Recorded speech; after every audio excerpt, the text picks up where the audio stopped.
तो चलिए आज हम लोग अपना यूनिट 5 मटेरियल साइंस जो electronic engineering material and component है उसका यूनिट 5 जो आपका सिलेबस में लिखा है वो हम लोग देखने वाले हैं। इस यूनिट का नाम कहीं ना कहीं है डिजाइन ऑफ एलिमेंट्री कंपोनेंट।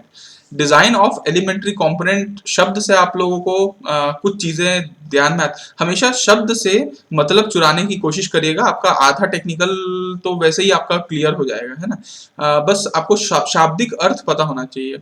तो अल्टीमेटली ये बोल के आ रहा है डिजाइन ऑफ एलिमेंट्री कंपोनेंट। अब देखिए कंपोनेंट इलेक्ट्रॉनिक्स में बहुत सारे हैं, है ना। अब हम लोग बहुत सारे कंपोनेंट देखे हैं, कभी सर्किट आपने बनाया होगा ब्रेड बोर्ड के ऊपर, या फिर आपने कभी इतने सारे 6 सेमेस्टर में आ गए हैं तो इतना सारा चीज पढ़ चुके हैं तो कंपोनेंट के बारे में जानते हैं। अब मुद्दे की बात यह है कि इस सब्जेक्ट में आपको यूनिट 5 में बोलता है कि आपको डिजाइन, थोड़ा सा उसका डिजाइन कैसे बना या फिर उसका कोई डिजाइन कंसिडरेशन है क्या, ये सब चीजों के बारे में थोड़ा सा आपको एज ए इंजीनियर समझना चाहिए, है ना। क्योंकि एक नॉर्मल जो मैकेनिक होता है और इंजीनियर में फर्क यही होता है कि इंजीनियर, मैकेनिक सिर्फ उसको बना सकता है बट इंजीनियर उसको डिजाइन कर सकता है। हम डिजाइन करने की क्षमता रखते हैं, इसलिए हम में कुछ अलग है। तो चलिए इस पूरे यूनिट में हम क्या पढ़ने वाले हैं ये इस चीज के बारे में देखते हैं। तो कंपोनेंट्स में सबसे पहला जो इसमें तीन ही कंपोनेंट हमको पढ़ना है। एक तो है आपका रेजिस्टेंस, है ना। रेजिस्टेंस मतलब रेजिस्टर के बारे में आपको पढ़ना है। तो रेजिस्टर के अंदर, अब रेजिस्टर है तो रेजिस्टर के अंदर कोई एलिमेंट होगा जो रेजिस्ट करता होगा। तो रेजिस्टिव एलिमेंट क्या होता है, उसके टर्मिनल्स क्या होते हैं, प्रोटेक्टिव मीन्स क्या क्या लगते हैं उसमें उसको बचाने के लिए, ठीक है। और फिर उसका रजिस्टर का कैरेक्टरिस्टिक क्या है, तो कैरेक्टरिस्टिक ऑफ रजिस्टर। तो ये टोटल जो एक टॉपिक है ये रेजिस्टेंस के ऊपर टिका हुआ है, रजिस्टर के ऊपर। ये एक सेगमेंट है आपका। दूसरा सेगमेंट कैपेसिटर के ऊपर है कि आपको कैपेसिटर पता होना चाहिए कि डिफरेंट कैपेसिटर की क्या कैरेक्टरिस्टिक होता है और कैसे हम सिलेक्शन कर सकते हैं कि कोई कैपेसिटर के बहुत सारे तरीके हैं, मतलब प्रकार होते हैं। तो कौन सा हम कैपेसिटर को सेलेक्ट करें किस किस फैक्टर पे डिपेंड करता है वो हमको देखना है। कैपेसिटर के बहुत सारे प्रकार हैं उसको भी हमको पढ़ना है, जैसे वेरिएबल कैपेसिटर क्या होता है, प्रिसीजन वेरिएबल कैपेसिटर क्या होता है, जनरल पर्पस वेरिएबल कैपेसिटर क्या होता है, ट्रिमर्स क्या होते हैं। यहाँ तक आपका सेकंड सेक्शन है जो आपका कैपेसिटर के ऊपर डिपेंड है। तो पहला section resistor, second section capacitor. तीसरा सेक्शन आपका कहता है इलेक्ट्रॉनिक पावर ट्रांसफार्मर। अब ट्रांसफार्मर तो आप लोग बचपन मतलब BEE में भी पढ़े होंगे ट्रांसफार्मर क्या होता है। तो इलेक्ट्रॉनिक पावर ट्रांसफार्मर और ऑडियो ट्रांसफार्मर, है ना। ऑडियो ट्रांसफार्मर और पावर ट्रांसफार्मर ये दोनों के बारे में आपको पढ़ना है, उसका कैरेक्टरिस्टिक। अब देखिए तीनों टॉपिक में आपको तीनों टॉपिक का सबसे पहले आपको देखा कि कैरेक्टरिस्टिक तो आपको पढ़ना ही है, तो उसका कैरेक्टरिस्टिक क्या है, ठीक है। फिर उसका डिजाइन, हम ट्रांसफार्मर जब डिजाइन करते हैं ये दोनों पावर और ऑडियो, तो क्या कंसिडरेशन होते हैं। लो और हाई फ्रीक्वेंसी इक्विवेलेंट सर्किट कैसे बनता है, मतलब अगर ऑडियो ट्रांसफार्मर तो एक फिजिकल चीज है, उसका इक्विवेलेंट सर्किट बनाया हम लो फ्रीक्वेंसी और हाई फ्रीक्वेंसी में तो कैसे बनेगा, high frequency equivalent circuit of component, ठीक है। तो अल्टीमेटली आपको टोटल ये power transformer, audio transformer, capacitor और रेजिस्टर पढ़ना है। इतना आपका सिलेबस है। तो उम्मीद है कि अगर हम एक एक टॉपिक में दो दो लेक्चर भी माने तो टोटल 6 लेक्चर में ऑलमोस्ट ये कंप्लीट हो जाएगा। और अब अगर किसी उसमें कम हुआ तो 4 से 5 से 6 लगभग मान के चलो कि इतने में आपका खत्म हो जाएगा। उम्मीद है ये वाला टॉपिक। तो चलिए हम क्या करते हैं, हम टॉपिक को पढ़ते हैं। टॉपिक को सबसे पहला टॉपिक जो है वो हम लोगों को देखना है। अच्छा, ये टॉपिक देखने से पहले मैं आपको एक चीज पूछना चाहता हूँ, ठीक है। एक चीज आपको पूछना चाहता हूँ, ये आप बताइएगा कि देखिए कंपोनेंट हम लोगों को पढ़ने हैं। कंपोनेंट, तो कंपोनेंट दो प्रकार का होता है। एक होता है एक्टिव और एक होता है पैसिव। अब मेरे को कोई बता सकता है क्या कि अगर मैं रेजिस्टर की बात करूं, इंडक्टर की बात करूं, कैपेसिटर की बात करूं, ट्रांसफार्मर की बात करूं या फिर ट्रांजिस्टर की बात करता हूं, चलिए ट्रांसफार्मर हो गया, रेक्टिफायर हो गए, वैक्यूम ट्यूब्स हो गया, ये सब कौन एक्टिव है कौन पैसिव है, कौन बता सकता है, कोई नाम लो, कोई भी। तो ठीक बोल रहे हो। आंसर तो बिल्कुल सही है अगर देख के बोले या बिना देखे बोले। लेकिन मैं आपको पहले तो ये बताना चाह रहा हूँ कि एक्टिव और पैसिव हम लोग डिसाइड कैसे करते हैं? आपको सबसे पहले इलेक्ट्रॉनिक्स में आपको ये तो पता होना चाहिए ना कि कौन सा एक्टिव कंपोनेंट है, कौन सा पैसिव कंपोनेंट है। तो आप रटोगे थोड़ी इस चीज को, आपको अगर मतलब समझ में आ जाए तो आप बता दोगे कि कोई एक्टिव है या पैसिव है। तो आप ये समझिए कि कोई भी ऐसा कंपोनेंट, ठीक है, कोई भी ऐसा कंपोनेंट, ठीक है, जो पार्ट लेता है ट्रांसफॉर्मेशन ऑफ एनर्जी, कोई भी चीज में ट्रांसफॉर्मेशन हो रहा है ना, कुछ चीज बदल रहा है, ट्रांसफॉर्म किया जा रहा है, वो कंपोनेंट कहलाता है एक्टिव। एक्टिव कंपोनेंट, एक्टिव मतलब नाम ही समझ में आ जा रहा होगा कि एक्टिव है ये, तो कुछ चीज में बदलाव ला रहा होगा। तो ऐसा हर कंपोनेंट, ऐसा कोई भी कंपोनेंट जो ट्रांसफॉर्मेशन ऑफ एनर्जी में पार्टिसिपेट करता है वो कहलाता है एक्टिव कंपोनेंट। इसीलिए आप ट्रांजिस्टर को देख लीजिए, वैक्यूम ट्यूब्स को देख लीजिए, ये सब आपके एक्टिव कंपोनेंट है। और ऐसे कोई भी कंपोनेंट, ठीक है, ऐसे कोई भी कंपोनेंट जो सिर्फ डिसिपेट करते हैं, डिसिपेट मतलब समझते हो, ऊर्जा का निष्कासन जो बोलते हैं, डिसिपेट करता है या फिर स्टोर करता है एनर्जी को, ये ट्रांसफॉर्मेशन नहीं करता, ठीक है। ऐसा कोई भी कंपोनेंट जो सिर्फ, जैसे अपन थैली बोलते हैं ना, मान लीजिए प्लास्टिक की थैली है, उसमें चीजों को वो स्टोर कर सकते हैं, वैसे ही आप ऐसे कोई कंपोनेंट है जो सिर्फ डिसिपेट करने के काम आता है या सिर्फ स्टोर करने के काम आता है, उस कंपोनेंट को हम पैसिव बोलेंगे। उसका कोई ट्रांसफॉर्मेशन नहीं कर सकता, वो एक्टिव नहीं है वो बंदा। जैसे आप मान के चलिए, देखिए मैं आपको एग्जांपल के तौर पे बताता हूं, यहाँ पे आपको कैपेसिटर दिख रहा है, यहाँ पे इंडक्टर दिख रहा है, यहाँ पे रेजिस्टर दिख रहा है। ये बेसिकली कैपेसिटर क्या चीज को स्टोर करता है, कोई बता सकता है?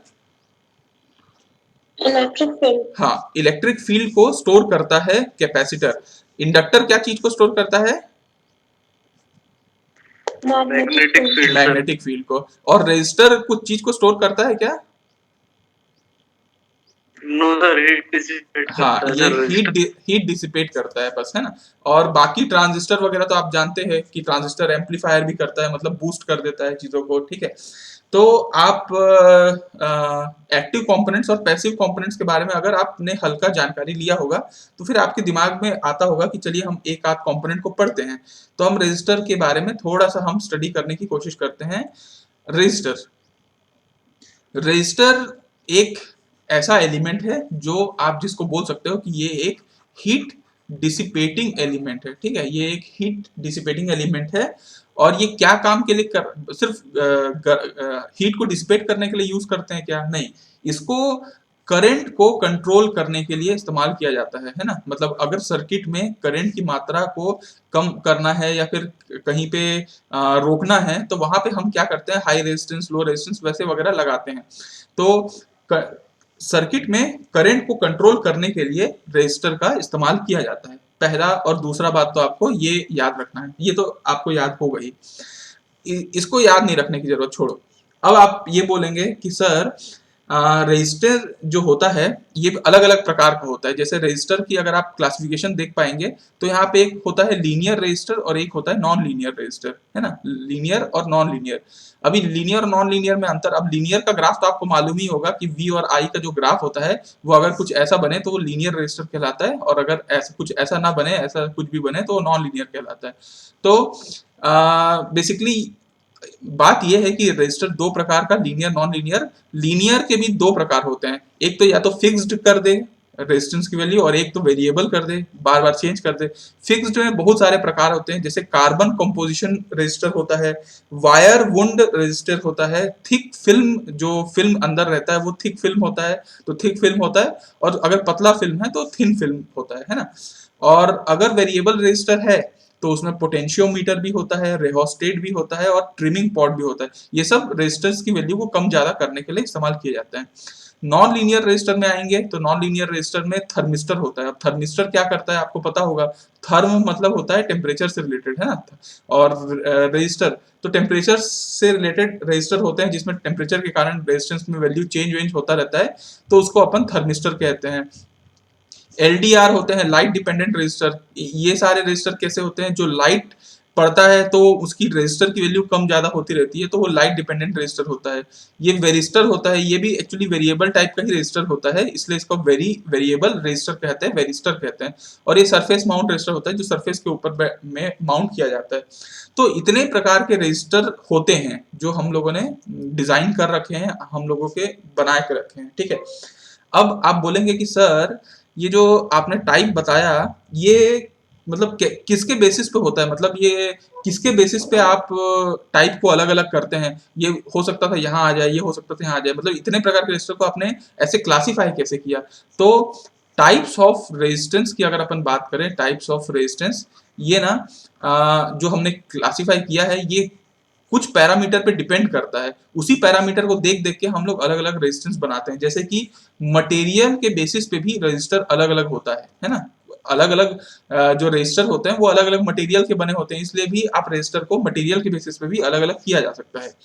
अगर आप साइज के टर्म्स में देखें तो भी आपका रजिस्टर की वैल्यू अलग अलग होती है, तो फिजिकल साइज के बेसिस पे भी आपका रजिस्टर की वैल्यू अलग अलग होती है।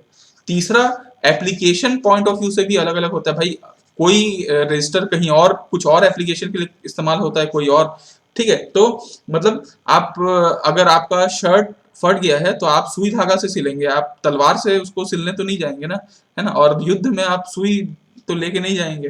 तो एप्लीकेशन के बेसिस पे रजिस्टर अलग अलग किया जाता है। टेम्परेचर के बेसिस पे भी रजिस्टर अलग अलग होता है कि कौन रजिस्टर कितना टेम्परेचर को सह सकता है। और पांचवा है कि कॉस्ट के बेसिस पे भाई कोई चीज सस्ता होता है, कोई चीज महंगा होता है। तो अल्टीमेटली क्या है, थोड़ा सा एग्जाम पॉइंट ऑफ व्यू से भी लिखना है तो थ्योरी में क्या क्या लिखना है, और ये क्वेश्चन आएगा ही। देखिए इसमें तीन ही तो मेन टॉपिक हैं, उनमें से क्वेश्चन तो बनेगा ही बनेगा, तो कहीं ना कहीं रजिस्टर से एक क्वेश्चन आना तय है, तो आप ये मान के चलो कि ये सब लिखना है। अच्छा, अब मुद्दा ये है कि अगर हम रजिस्टर का कंस्ट्रक्शन देखें, रजिस्टर का कंस्ट्रक्शन देखें तो रजिस्टर किन किन चीजों से मिलके बनता है। तो देखिए सबसे पहला उसमें एक एलिमेंट होता है जो बेस होता है। बेस का मतलब समझते हैं, जैसे घर बनता है तो घर का एक बेस होता है, उसके ऊपर सब चीज होता है। वैसे ही आपका ये जो देखिए ये रजिस्टर दिख रहा होगा, इसका एक बेस होगा जिसके ऊपर चीजों को बिठाया गया होगा और उसके ऊपर में ये कवरिंग की गई होगी, है ना। तो आपका कंस्ट्रक्शन के पॉइंट ऑफ व्यू से देखें तो सबसे एक बेस आपका रजिस्टर के अंदर में होगा। दूसरा जो होगा वो एक रेजिस्टिव एलिमेंट होगा, ठीक है, रेजिस्टिव एलिमेंट। रेजिस्टिव एलिमेंट का मतलब समझ रहे हैं, जो ऐसा एलिमेंट, अब बेस तो बेस है, उसके ऊपर आप एलिमेंट रखेंगे जो रेजिस्ट करेगा, तो वो रेजिस्टिव एलिमेंट कहलाएगा। तीसरा इसमें होगा टर्मिनल। टर्मिनल का मतलब समझते हैं, टर्मिनल मतलब ये छोर जिससे ये आप कनेक्ट करेंगे, ये वाला छोर जिससे आप कनेक्ट करेंगे, तो टर्मिनल होना चाहिए रजिस्टर में। और चौथा है प्रोटेक्टिव मींस। प्रोटेक्टिव मींस, ठीक है। प्रोटेक्टिव मींस का मतलब है कि भैया आप एक बेस आपने बना दिया, ठीक है, इसमें आपने कोई एक रेजिस्टिव एलिमेंट डाल दिया, आपने इसको ऐसे टर्मिनल जोड़ दिया, अब ऐसे खुला रखोगे क्या सर्किट में, तो भाई इसको ढकना पड़ेगा, इसको प्रोटेक्ट करना पड़ेगा, तो ये प्रोटेक्टिव मींस होता है। तो चार चीजों से आपका रजिस्टर मिलके बनता है।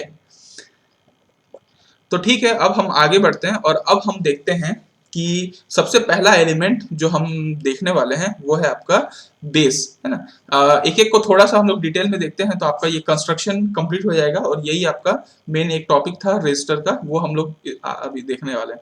तो बेस जो होता है बेसिकली, हम देखिए बेस होगा तो हमारे दिमाग में क्या क्या आएगा, क्या क्या पढ़ना चाहिए भाई, किस मटेरियल का बनता है, उसकी कुछ प्रॉपर्टी होती है क्या, ये सब चीज हमको देखना चाहिए, है ना। तो अल्टीमेटली जो बेस होता है, ठीक है, इसी को दूसरे भाषा में चेसिस भी कहा जाता है ना, चेसिस। चेसिस ऐसा है, ये चेसिस को ही बेस बोलते हैं। चेसिस एक बेस है जिसमें रेजिस्टिव एलिमेंट को रखा जाता है ना। मतलब आप मान के चलो कि एक प्लेट टाइप का है, बेस टाइप का है, इसी के ऊपर आप रेजिस्टिव एलिमेंट को रखोगे, ये एक बेस है। तो फर्स्ट पॉइंट आपका बेस में ये क्लियर होना चाहिए कि बेस क्या है। बेस एक चेसिस है, मतलब एक रखने की जगह है जहां पे रेजिस्टिव एलिमेंट को रखा जाता है, ठीक है। और इसी दूसरा पॉइंट आप ये भी बना सकते हैं कि इसी बेस के साथ टर्मिनल को कनेक्ट किया जाता है, ठीक है, ये आपका पॉइंट हो गया। तीसरा आपको ये पता होना चाहिए कि देखिए पूरी असेंबली जो आपने बेस लगा दिया, फिर रेजिस्टिव एलिमेंट लगा दिया, उसके ऊपर प्रोटेक्टिव मींस लगा देते हो, ताकि प्रोटेक्टिव मींस तो बाद में लगाएंगे, ये जो बेस है इसके ऊपर एक प्रोटेक्टिव कोटिंग होती है ना, प्रोटेक्टिव कोटिंग होती है, कहीं ना कहीं रेजिस्टिव फिल्म लगा रहता है और एक कोटिंग होती है ताकि ये एक इंसुलेट रहे, मतलब ये बचा रहे, और अल्टीमेटली आपका कहीं ना कहीं रेजिस्टेंस को साथ दे, रेजिस्टेंस में मदद करेगी, ठीक है। तो एक प्रोटेक्टिव मीन्स जो बाहर से लगता है वो तो अलग ही है, वो तो बात की चीज है। आप अंदर का भी मान के चलना कि अंदर की जो एक होल असेंबली है, मतलब बेस प्लस आपका जो ऊपर में रेजिस्टिव एलिमेंट है, उसको अपन एक कोटिंग करते हैं, प्रोटेक्टिव कोटिंग करते हैं, ठीक है, जिससे उसकी मैकेनिकल स्ट्रेंथ बढ़ जाती है। अच्छा, अब मुद्दे की बात ये है कि ये जो बेस होता है, ये बेस किस मटेरियल से बनता है ना, ये रेजिस्टर का जो बेस है किस मटेरियल से बनता है। तो आप इसको किसी भी मटेरियल से बना सकते हो, मतलब किसी भी नहीं, लेकिन आप इसको ग्लास किससे बना सकते हो, ग्लास से बना सकते हो। ग्लास बेसिकली आप देखे होंगे बचपन में, और घर में भी चाय वाय पीते होंगे ग्लास में। तो ग्लास से आप बेस बनाया जा सकता है, ठीक है। आप ये प्लास्टिक देख रहे होगे, ये जो प्लास्टिक का बॉटल है, प्लास्टिक से भी आप बेस बनता है। तो रेजिस्टर में जो बेस बनता है वो प्लास्टिक से भी बनता है, वो ग्लास से भी बनता है। मटेरियल बस याद रखिएगा, क्योंकि हम mainly electronic material and component पढ़ रहे हैं, तो मटेरियल आपको याद रहना चाहिए कि भैया ग्लास से भी बन जाता है, प्लास्टिक से भी बन जाता है। आपको मैं बताऊं, सिरेमिक से भी बन जाता है। तो जिसको सिरेमिक्स के बारे में पता नहीं होगा, हिंदी में उसको सिरेमिक को क्या बोलते हैं, जैसे चीनी मिट्टी अगर आप सुने होंगे, पोर्सिलीन टाइप का, तो ये सिरेमिक मटेरियल होते हैं। ये सिरेमिक मटेरियल से भी आपका ये भी बहुत अच्छा इंसुलेटिंग मटेरियल है, तो यहाँ इससे भी आप वो बना सकते हैं। और आपको ये मानना होगा कि ये जो क्लॉथ होते हैं ना, क्लॉथ डेरिवेटिव मतलब क्लॉथ का बचा हुआ हिस्सा, छुटकू छुटकू सा रेशेदार जो होता है, उससे भी आपका एक बेस बनता है। तो क्लॉथ डेरिवेटिव को हम लोग यूज कर सकते हैं आपके बेस बनाने के लिए, ठीक है। अब मुद्दा की बात यह है कि बेस मटेरियल होना कैसे चाहिए। आपको ये पता चल गया कि बेस मटेरियल बनता किस किस मटेरियल से है। फिर आपको ये पता होना चाहिए कि बेस मटेरियल की कुछ खास बात होती है क्या, कि हम लोग बेस कैसा, मतलब कुछ भी प्रॉपर्टी हो जाए।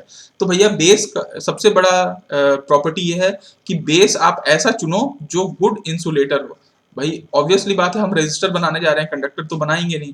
तो अच्छा खासा जो इंसुलेटर होगा उसी को आप बेस की तरह आप यूज कर सकते हो, है ना। तो आप बेस को यूज कर लीजिए, प्लास्टिक हो गया, ये सब अच्छा खासा गुड इंसुलेटर है। सबसे बड़ी बात, बेस ऐसा हो जो स्ट्रॉन्ग हो मॉइस्चर के अगेंस्ट में, ठीक है, स्ट्रॉन्ग अगेंस्ट मॉइस्चर, ठीक है। मतलब ऑब्वियसली बात यह है कि अगर वो मॉइस्चर हो गया, नम हो गया, तो आप जानते हैं नमी में फिर कंडक्शन शुरू हो जाएगा। तो मॉइस्चर उसमें मत आए, ये बात को आप थोड़ा सा ध्यान रखिएगा, है ना। और ऑब्वियसली बात है कि कंडक्शन तो उसमें होना ही नहीं चाहिए, कंडक्शन उसमें नहीं होना चाहिए, आयोनिक कंडक्शन बिल्कुल भी नहीं होना चाहिए बेस में। चौथा प्रॉपर्टी ये भी होता है बेस की कि भैया इसका जो थर्मल एक्सपांशन कोफिशिएंट होता है ना, थर्मल एक्सपांशन कोफिशिएंट, इस वर्ड का मतलब समझ रहे हो क्या, थर्मल एक्सपांशन कोफिशिएंट।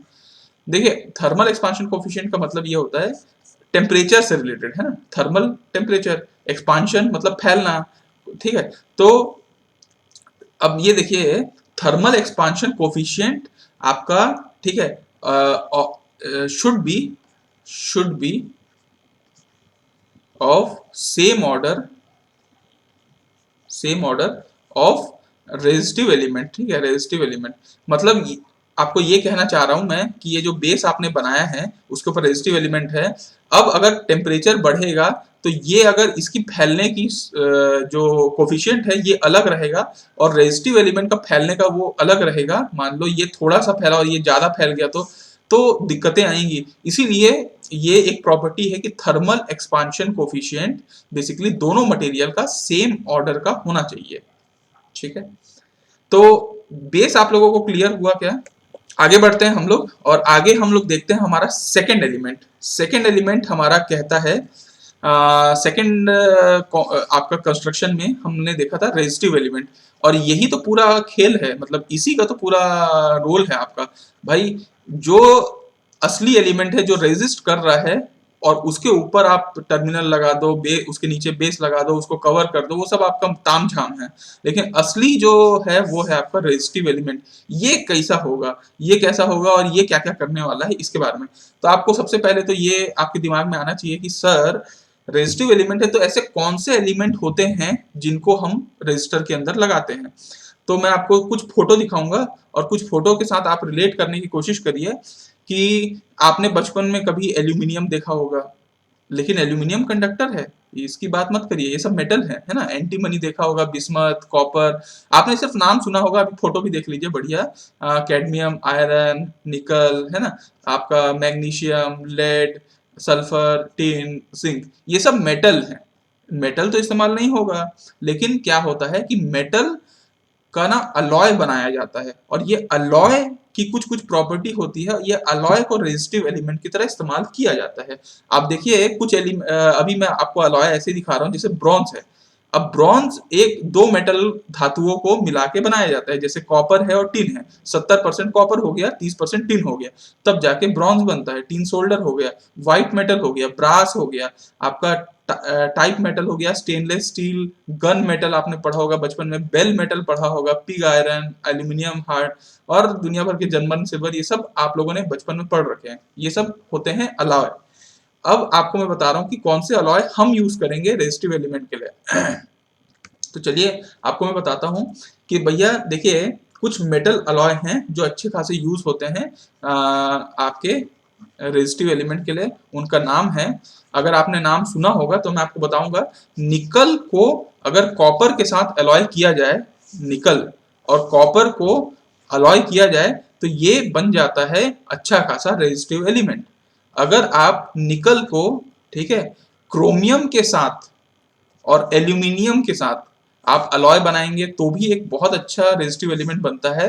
और अगर आप सिर्फ निकल और क्रोमियम को भी आप सिर्फ रख देते हैं ना, जिसको निक्रोम बोलते हैं, ये भी एक बहुत अच्छा अलॉय कहलाता है। तो आप ये तीन को तो कम से कम याद रखिएगा, कम से कम दो को तो निकल को तो याद रखिएगा। निकल है, निकल में कॉपर डाल दो या क्रोमियम डाल दो, आपका एक अच्छा खासा रेजिस्टिव एलिमेंट बन के तैयार हो जाएगा, ठीक है। तो अच्छा, तो अल्टीमेटली मैं आपको क्या बताना चाह रहा था, मैं ये आपको बताना चाह रहा था कि एक रेजिस्टिव एलिमेंट सिर्फ मेटल अलॉय से नहीं बनता है ना। रेजिस्टिव एलिमेंट सिर्फ मेटल अलॉय से नहीं बनता, मेटल अलॉय उसमें पार्टिसिपेट करता है। तो रेजिस्टिव एलिमेंट में मेटल अलॉयज का इस्तेमाल किया जाता है, मेटल अलॉयज प्लस इसमें आपका कार्बन और ग्रेफाइट का भी इस्तेमाल किया जाता है ना, कार्बन, ग्रेफाइट वगैरह का इस्तेमाल किया जाता है। इनको बाइंडर से बाइंड किया जाता है ना। बाइंडर का मतलब होता है फेविकॉल टाइप का, उसको मतलब इन दोनों को चिपकाया जाता है, गोंद से जोड़ा जाता है, और फिर जाके ये बनते हैं रेजिस्टिव एलिमेंट, ठीक है। ओके, तो जनरली कार्बन और ग्रेफाइट को मिक्स किया जाता है, इन दोनों को जनरली मिक्स किया जाता है और हीट किया जाता है, ठीक है, हीट किया जाता है, और प्रॉपर वैरायटी का रेजिन बाइंडर इस्तेमाल किया जाता है, जिसको मेटल अलॉय के साथ वो करके अच्छा खासा रेजिस्टर बन जाता है। जैसे कार्बन टाइप, जो कार्बन कंपोजिशन रेजिस्टर अपन देखे हैं, वो सब बनता है, ठीक है। अच्छा, अब इसकी कुछ प्रॉपर्टीज या कुछ हम लोग इसके बारे में कुछ देखते हैं कि देखिए आपका इसमें जो आपका रेजिस्टिव एलिमेंट है, रेजिस्टिव एलिमेंट, उसकी क्या क्या खास बात होनी चाहिए। इसकी खास बात तो ये होनी चाहिए कि भैया ये इसका लो टेम्परेचर कोफिशिएंट होना चाहिए। अब लो टेम्परेचर कोफिशिएंट तो होना ही चाहिए, क्यों होना चाहिए, कोई बता सकता है क्या क्यों होना चाहिए रेजिस्टिव एलिमेंट का लो टेम्परेचर कोफिशिएंट? सही बोल रहे हो। अगर हम टेम्परेचर के रिगार्डिंग देखें तो देखिए टेम्परेचर कोफिशिएंट लो होना चाहिए। उससे फायदा ये होता है कि एक्सपांशन कम होता है ना। टेम्परेचर के कारण थर्मल एक्सपांशन कम होएगा। दूसरी बात ये भी है कि रेजिस्टेंस की वैल्यू भी तो चेंज, अभी मैं आपको कैरेक्टरिस्टिक पढ़ाऊंगा तो आपको बताऊंगा कि कैसे टेम्परेचर के बढ़ने से रेजिस्टेंस की वैल्यू बढ़ जाती है या कम हो जाती है, बेस्ड ऑन आपका क्या एलिमेंट है। जैसे हम लोगों ने positive temperature coefficient, negative temperature coefficient पढ़ रखा है, तो आप जानते हैं कि रेजिस्टेंस की वैल्यू टेम्परेचर पर डिपेंड करती है। तो अल्टीमेटली हमारा लो टेम्परेचर कोफिशिएंट होने का मतलब ये है कि रेजिस्टेंस जो है वो टेम्परेचर पे उतना डिपेंडेंट नहीं है ना, टेम्परेचर पे उतना ज्यादा फोकस नहीं है, इसको बोलते हैं। तो एक रेजिस्टिव एलिमेंट की टेम्परेचर कोफिशिएंट लो होनी चाहिए। आगे हम लोग और देखते हैं और क्या होना चाहिए इसमें। तो मैं आपको बोलूंगा कि इसकी ना रेजिस्टिव एलिमेंट की स्पेसिफिक रेजिस्टेंस ज्यादा होनी चाहिए। स्पेसिफिक रेजिस्टेंस ज्यादा होनी चाहिए। स्पेसिफिक रेजिस्टेंस का मतलब ये होता है, जैसे मैं आपको उस दिन स्पेसिफिक हीट बताया था, वैसे ही स्पेसिफिक रेजिस्टेंस भी है कि भैया रेजिस्टेंस पर यूनिट लेंथ कितना है, that is called specific resistance. या फिर आप बोल सकते हो रेजिस्टेंस पर क्रॉस सेक्शनल एरिया कितना है, वो स्पेसिफिक, मतलब एक स्पेसिफिक रेजिस्टेंस की बात की जाती है। तो ऑब्वियसली भाई रेजिस्टिव एलिमेंट है तो स्पेसिफिक रेजिस्टेंस तो ज्यादा ही होना चाहिए, है ना। ठीक है, अब मुद्दे की बात ये है कि रेजिस्टिव एलिमेंट दिखता कैसा है। मतलब रेजिस्टिव एलिमेंट का तो मैं आपको फोटो अभी नहीं दिखा पा रहा हूँ, बस आपको मैं बताया कि मेटल एलॉय से बनता है वगैरह वगैरह। तो आपके दिमाग में आएगा कि रेजिस्टिव एलिमेंट दिखता कैसा है, तो फिर मैं आपको बोलूंगा कि रेजिस्टिव एलिमेंट जो होता है वो अलग अलग फॉर्म पे होता है। जैसे कि आपको मैं बोलूं कि वो एक फिल्म के फॉर्म पे भी हो सकता है, मतलब एक फिल्म समझ रहे हो ना, मतलब एक परत टाइप का, वो भी हो सकता है यार। या फिर सॉलिड स्लग के फॉर्म पे भी हो सकता है। सॉलिड स्लग मतलब समझ रहे हो क्या, ये जो आप फोटो देख पा रहे होगे ना, ये फोटो आपका सॉलिड स्लग कहलाता है। सॉलिड स्लग मतलब ऐसे रेजिस्टिव एलिमेंट को रखा गया होगा तो उसको अपन बोलते हैं सॉलिड स्लग।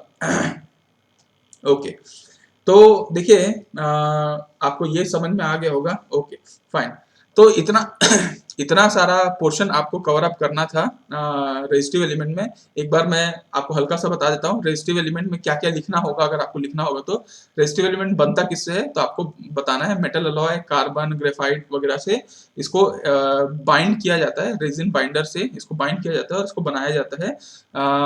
इसकी प्रॉपर्टीज आप बता सकते हैं। मेटल अलॉय कौन से मेटल अलॉय हैं, निकल के साथ कॉपर, निकल के साथ क्रोमियम, निकल क्रोमियम एल्यूमिनियम वगैरह आप बना सकते हैं, है ना। रेजिस्टिव एलिमेंट कैसा दिखता है, तो फिर एक फॉर्म ऑफ फिल्म या सॉलिड स्लग के फॉर्म पे होता है। ठीक है, ये सारा चीज आप लोगों को मेरे ख्याल से समझ में आ गया, तो हम लोग आगे बढ़े क्या, नेक्स्ट। हाँ, नेक्स्ट नेक्स्ट टॉपिक जो है, मतलब नेक्स्ट टॉपिक नहीं, उसका जो थर्ड पार्ट है वो है, कहता है टर्मिनल। आपका टर्मिनल कैसा होना चाहिए, है ना, टर्मिनल कैसा होना चाहिए।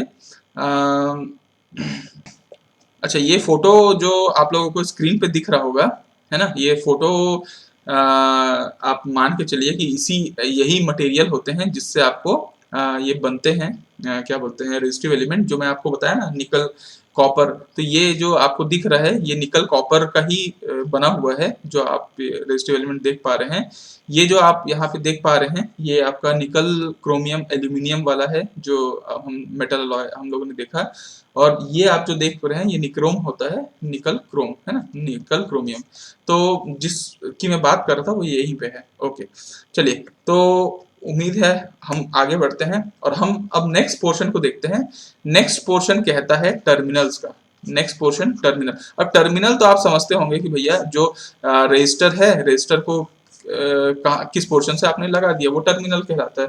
तो टर्मिनल के बारे में आप ऐसे भी लिख सकते हैं, समझ सकते हैं कि भैया ये मैकेनिकल सपोर्ट देता है। बेसिकली एक ये मैकेनिकल रास्ता है, तरीका है, जिससे हम इलेक्ट्रिकल रेजिस्टिव एलिमेंट को कनेक्ट कर सकते हैं सर्किट तक, है ना। रेजिस्टिव एलिमेंट तो यहाँ पे रखा हुआ है, इसको सर्किट तक कनेक्ट करने के लिए जो मैकेनिकल मीन्स है वो आपका टर्मिनल कहलाता है। मतलब डेफिनेशन पॉइंट ऑफ व्यू देखोगे तो। दूसरा, अब ये किस किस टाइप का होता है, तो आप यहाँ पे देख सकते हैं। एक प्रकार का टर्मिनल तो ऐसा भी होता है कि आप इसको लगा दिए और फिर आप सर्किट में लगा दिए, तो ऐसा टाइप का टर्मिनल को हम लोग वायर लीड्स कहते हैं, है ना, वायर लीड्स। लेड तो समझते होंगे, लीड, लीड अपन बहुत सारे लीड रहते हैं, 3.5 हेडफोन लगाने के लिए भी लीड लगाते हैं, वैसे टाइप का ये लीड है, वायर लीड, सिंपल सा। ये वाला जो आप देख रहे होंगे ये थोड़ा सा आपके लिए नया हो सकता है, इसको बोलते हैं मेटेलिक लग्स, है ना, मेटेलिक लग्स। ठीक, मेटेलिक लग, अब आप समझ पा रहे होंगे इसका नाम मेटेलिक लग है। ठीक है, ये कहाँ पे यूज होता होगा, ये जनरली बड़े बड़े मतलब ऐसे जहाँ पे पावर वुंड रजिस्टर होते हैं, वेरिएबल रजिस्टर वगैरह, ऑटोमोबाइल इंडस्ट्री वगैरह में, जहाँ पे थोड़े से बड़े इंडस्ट्रियल टाइप के यूज होते हैं ना, तो अब उसमें ऐसे हुक से ऐसे अपन फंसा देते हैं। तो अल्टीमेटली इसको कहते हैं मेटेलिक लग, है ना, ये लग टाइप ऑफ टर्मिनल है। और ये वाला जो टर्मिनल है ना, ये आपको थोड़ा सा अजीब अजीब दिख रहा होगा, इसका नाम फेरियूल्स कहलाता है ना, इसको बोलते हैं मेटेलिक, मेटेलिक फेरियूल्स। ओके, तो अच्छा ये बताओ कि ये जो टर्मिनल है ये कंडक्टर होना चाहिए कि इंसुलेटर होना चाहिए।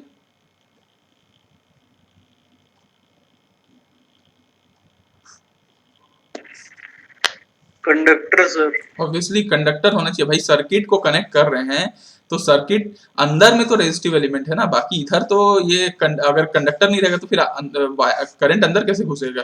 तो ये एक कंडक्टर होना चाहिए, इसीलिए आप देख रहे होंगे कि यहाँ सब मेटेलिक मेटेलिक यूज हो रहा है, मेटेलिक लग मेटेलिक फेर्यूल्स करके। ठीक है, ये ना एक्चुअली ऐसे तो बहुत सारे टर्मिनल होते हैं, लेकिन ये सबसे मोस्ट कॉमन यूज होते हैं, इसलिए मैं आपको 3 फोटो लेके आया, वायर लीड्स का, मेटेलिक लग्स का, मेटेलिक फेर्यूल्स का। ठीक है, अब ये जो लीड होते हैं ये कैसे भी हो सकते हैं, रेडियल भी हो सकते हैं, एक्सियल भी हो सकते हैं, मतलब कैसा भी हो सकता है, लेकिन जनरली रेडियल ही एक्सियल ही प्रीफर किया जाता है, जो ऐसा आड़ा टाइप का हो कि भाई ऐसा हमको लगाना है तो ऑब्वियसली ऐसा इधर ही टर्मिनल लगे रहे, है ना, जरूरी नहीं कि अपन दूसरे गोल गोल अपन रेडियल रखें, तो जनरली एक्सियल टाइप का टर्मिनल प्रीफर किया जाता है। ठीक है, ये फेर्यूल्स बेसिकली बहुत बड़े बड़े जो एकदम लार्ज साइज मतलब पावर बाउंड रेजिस्टर्स होते हैं, मतलब आपको लिख देता हूं, large size power wound resistor होते हैं, उनमें इस टाइप का फेर्यूल्स का इस्तेमाल किया जाता है, फेर्यूल्स का कनेक्टर का। अदरवाइज थोड़ा सा ज्यादा बड़ा है, वेरिएबल रेजिस्टर है, ठीक है, और छोटा छोटा पावर वुंड रजिस्टर हो गए, ठीक है, ये सब में हम लोग नॉर्मली लक्स को इस्तेमाल कर लेते हैं, और एकदम छुटकू छुटकू जो सर्किट है जो हम लोग ब्रेड बोर्ड और ये सब में यूज करते हैं, उसमें तो हम छोटा छोटा वाला वायरलेस वगैरह और ये वाला टर्मिनल यूज करते हैं। तो ये है टर्मिनल की कहानी। अब मैं आपको आता हूं आगे की कहानी में। आगे लास्ट पोर्शन आता है, लास्ट पोर्शन प्रोटेक्टिव मीन्स होता है, प्रोटेक्टिव मीन्स। अब देखो ये तो बेसिकली आपको नाम से समझ में आ रहा है कि ये जो बाहर का जो कवरिंग है ना, बाहर का कवरिंग, उसको हम लोग प्रोटेक्टिव मीन्स कहते हैं, है ना, प्रोटेक्टिव मीन्स।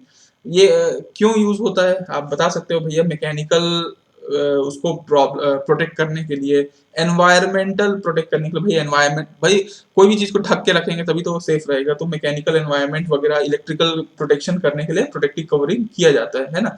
जनरली इसमें प्रोटेक्टिव कवरिंग में एक कोटिंग भी किया जाता है, ठीक है, और उसको फिर जैसे यहाँ पे अपन अंदर में कर दिए, हम लोग ने कोटिंग कर दिया है, और फिर एक सिरेमिक या ग्लास से भी इसको ढका जाता है। मतलब ये जो प्रोटेक्टिव मीन्स है ये सिरेमिक का भी हो सकता है, ग्लास का भी हो सकता है। आपने कभी मेरे ख्याल से अगर देखा होगा लैब वगैरह में, तो ग्लास वाले जो छोटे छोटे रजिस्टर भी होंगे, या फिर अगर नहीं देखा होगा तो आप एक बार देखिएगा, ग्लास के भी बन रहते हैं, और सिरेमिक का तो ये सारे रजिस्टर आपको जो स्क्रीन पे दिख रहा है वो बना ही है, ठीक है। तो जनरली इसमें बहुत सारी चीज कोटिंग के लिए इस्तेमाल किया जा सकता है, जैसे सीमेंट को भी मिक्स किया जाता है, सीमेंट भी एक अच्छा खासा इंसुलेटर है, तो सीमेंट को ऑर्गेनिक बाइंडर्स के साथ मिक्स करके हम लोग जनरली कोटिंग का इस्तेमाल कर सकते हैं ना। ये प्रोटेक्टिव मीन्स कहाँ तक विथस्टैंड कर सकता है, मतलब कब तक, मतलब कितने टेम्परेचर तक हम इसको ऐसा बनाना चाहिए, तो कम से कम 900 डिग्री सेल्सियस तक जनरली ऐसा सोचा जाता है कि 900 डिग्री सेल्सियस तक तो ये रजिस्टर को संभाल पाए, उतना डिग्री सेल्सियस तक, बाकी तो फिर क्या ही बोल सकते हैं, है ना। तो और ये कैसा होता है, तो भाई अब ये सिलिंड्रिकल भी हो सकता है, एक्सियल भी हो सकता है, जैसा चाहो वैसा हो सकता है, कोई वो नहीं है, ठीक है। तो ये था आपकी कहानी, क्या बोलते हैं, पूरे रजिस्टर की कंस्ट्रक्शन की।